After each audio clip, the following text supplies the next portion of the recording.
Welcome on my YouTube channel ज्ञान दीपक tray of knowledge. मेरी video को देखने के लिए कृपया इसे सब्सक्राइब करें। आज हम लोग चैप्टर 8 को देख रहे हैं जिसका नाम है मानव स्वास्थ्य एवं रोग, ह्यूमन हेल्थ एंड डिजीजेज। इस ये जो वीडियो है यह इस अध्याय का पार्ट 1 है जिसमें हम स्वास्थ्य के बारे में एवं कुछ रोगों के बारे में देखेंगे।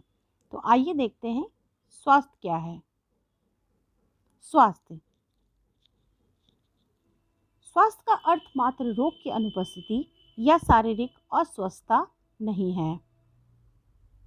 व्यक्ति शारीरिक, मानसिक एवं सामाजिक रूप से स्वस्थ हो तो उसे अच्छा स्वास्थ्य कहते हैं। अच्छे स्वास्थ्य से व्यक्ति की कार्य क्षमता में वृद्धि, लंबा जीवन काल, मृत्यु दर में कमी, उत्पादकता बढ़ना इत्यादि जैसे लाभ प्राप्त होते हैं। आइए देखते हैं स्वास्थ्य को प्रभावित करने वाले कारक कौन कौन से हैं। आनुवांशिक विकार, जेनेटिक डिसऑर्डर्स। आनुवांशिक विकार जीनोम में एक या अधिक असामान्यताओं के कारण उत्पन्न होते हैं।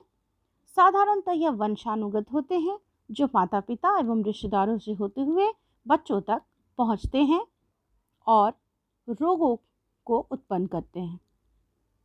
संक्रमण, इन्फेक्शंस। यह जीव के शारीरिक ऊतकों पर रोगी तत्वों का आक्रमण होता है। जब कोई स्वस्थ व्यक्ति किसी रोग पीड़ित व्यक्ति के प्रत्यक्ष अथवा अप्रत्यक्ष संपर्क से प्रभावित हो जाता है तो उस प्रक्रिया को संक्रमण कहते हैं। सामान्य भाषा में इसे छुआछूत के रोग से जाना जाता है। जीवन शैली यानी लाइफस्टाइल।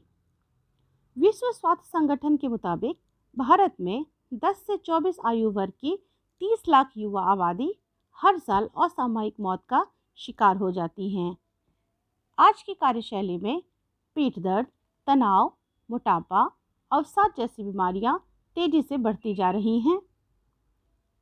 कहीं न कहीं आधुनिक जीवन शैली का सीधा असर स्वास्थ्य पर पड़ता है। अच्छे स्वास्थ्य की आवश्यकता। अच्छे स्वास्थ्य की आवश्यकता में प्रथम व्यक्तिगत स्वच्छता आती है जिसके अंतर्गत व्यक्तिगत स्वास्थ्य संबंधी आचरण जैसे शरीर की स्वच्छता, दांतों की सफाई, नाखूनों, पैरों की देखभाल इत्यादि जैसे कार्य इसके अंतर्गत आते हैं। इसके द्वारा एक स्वस्थ जीवनचर्या का निर्माण होता है जिससे बहुत हद तक रोग मुक्त रहा जा सकता है। सामुदायिक स्वच्छता, कम्युनिटी हाइजीन। समुदाय का प्रत्येक व्यक्ति सामुदायिक स्वच्छता में महत्वपूर्ण भूमिका अदा करता है। इसके अंतर्गत गांव कस्बों की सफाई, जल स्रोत का संरक्षण, ठोस अपशिष्टों एवं मलमूत्रों का उचित निपटारा, हाट बाजार की सफाई इत्यादि आते हैं। नियमित व्यायाम एवं योग। नियमित व्यायाम एवं योग प्रतिरक्षा तंत्र को मजबूत बनाने में सहायक होता है। इसके द्वारा एक अच्छे स्वास्थ्य को प्राप्त करने में यह महत्वपूर्ण भूमिका निभाता है। रोग एवं रोगजनकों की जानकारी, information of diseases and pathogens. रोग एवं रोगजनकों की जानकारी होने से रोगों से लड़ने एवं उससे बचाव के लिए जरूरी कदम उठाए जा सकते हैं। टीकाकरण। विभिन्न रोगों के लिए टीकाकरण हेतु जागरूक होना अच्छे स्वास्थ्य के लिए आवश्यक है। संतुलित आहार। संतुलित आहार अच्छे स्वास्थ्य के लिए बहुत ही आवश्यक होता है। अपशिष्ट पदार्थों का निपटारा, प्रॉपर डिस्पोजल ऑफ वेस्ट। अपशिष्ट पदार्थों का समुचित तरीके से निपटारा स्वास्थ्य को अच्छा बनाता है और हम कई प्रकार के रोगों से दूर रह सकते हैं। जीवन शैली में बदलाव, changes in our lifestyle. समय का पालन, नियमित सैर, व्यायाम, खान पान के उचित तरीकों को अपनाना, प्रकृति से निकटता, सकारात्मक सोच इत्यादि में बदलाव लाकर स्वस्थ रहा जा सकता है। यानी हम अपने जीवन शैली में बदलाव लाकर एक अच्छे स्वास्थ्य को बनाए रख सकते हैं। आइए देखते हैं रोग क्या है। रोग यानी डिजीजेस शरीर के किसी अंग या तंत्र के कार्यक्षमता में कमी आ जाने के कारण उत्पन्न होने वाले लक्षणों को रोग कहा जाता है। रोग के लिए उत्तरदायी कारकों को रोगजनक कहते हैं। अधिकांश रोगजनक परजीवी होते हैं जो हमारे शरीर में किसी माध्यम द्वारा प्रवेश कर जाते हैं। वहाँ वे अपनी संख्या में वृद्धि करते हैं तथा हमारी अत्यावश्यक क्रियाओं को प्रभावित करने लगते हैं और व्यक्ति रोगग्रसित हो जाता है। रोगों को मोटे तौर पर दो भागों में बांटा गया है, संक्रामक रोग एवं असंक्रामक रोग। यहाँ हम संक्रामक रोग के बारे में देख रहे हैं। इन्फेक्शियस डिजीजेस, यह क्या है? तो यह वैसे रोग जो आसानी से किसी माध्यम द्वारा एक व्यक्ति से दूसरे व्यक्ति में संचरित हो जाते हैं, संक्रामक रोग कहे जाते हैं। संक्रामक रोग बहुत सामान्य है और लगभग सभी लोग कभी न कभी इससे प्रभावित हुए हैं। एड्स संक्रामक रोगों में सबसे अधिक घातक है।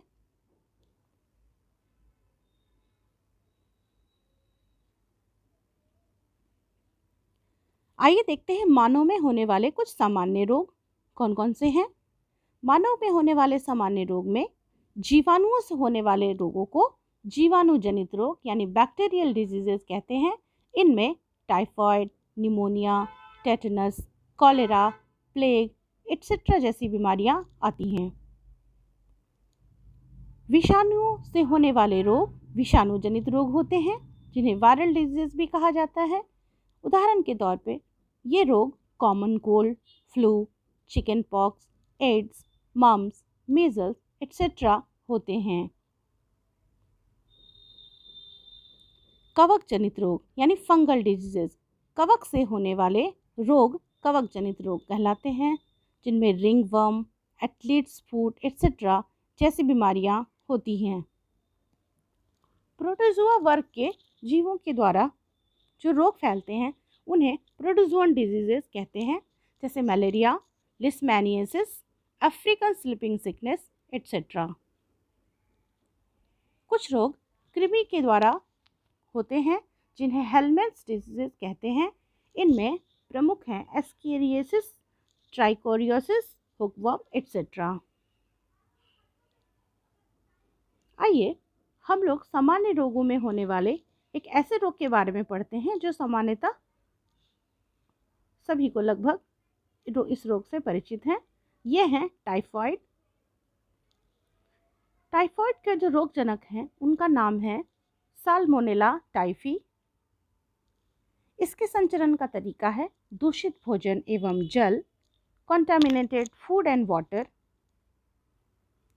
टाइफाइड के लक्षणों में उच्च ज्वर यानी हाई फीवर, बॉडी एक यानी शरीर दर्द, इंडाइजेशन, अपच, नौसिया, वॉमिटिंग, कॉन्स्टिपेशन, कब्ज इत्यादि होते हैं। टाइफाइड के सीवियर केसेस में इंटेस्टाइनल परफोरेशन यानी आंत में छिद्र एवं मृत्यु जैसे तक हो सकती है। इस चित्र में आप साल्मोनेला टाइफी को देख सकते हैं और इनसे प्रभावित होने वाले जो अंग हैं उसको भी आप देख पा रहे हैं। टाइफाइड में जो परीक्षण होता है इस बीमारी को टेस्ट के लिए विडाल टेस्ट किया जाता है जो कि फीवर आने के 5 से 6 दिन के बाद किया जाता है और इससे पता चलता है कि जो फीवर है वह टाइफाइड का फीवर है। इससे प्रभावित अंग इंटेस्टाइन यानी आंत होते हैं। इसकी रोकथाम हेतु व्यक्तिगत एवं सामुदायिक स्वच्छता आवश्यक है। प्रदूषित भोजन एवं जल का सेवन नहीं करना चाहिए। अपने आसपास के अपशिष्टों का समुचित निपटारा करना चाहिए। सड़े गले फल एवं सब्जियों का प्रयोग नहीं करना चाहिए। इन सभी से को देखकर करके हम रोकथाम कर सकते हैं। आइए हम लोग एक और रोग के बारे में देखते हैं, निमोनिया। इसके रोगजनक हैं स्ट्रेप्टोकोकस निमोनिया एंड हेमोफिलस इन्फ्लुएंजाe।